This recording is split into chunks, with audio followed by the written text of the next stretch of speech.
Lumipat tayo ng pwesto guys. Dito muna tayo. Doon tayo galing kanina sa kabilang dulo. Doon.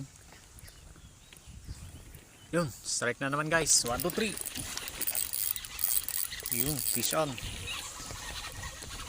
Lakas ng hatak niya. Huwag kang makawala.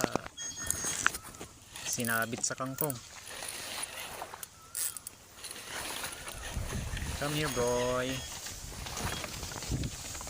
Medyo malaki to guys kumpara sa nakuha natin kanina. Grabe.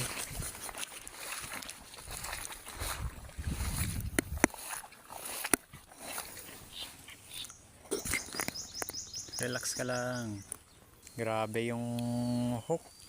Na torture yung frog lure natin.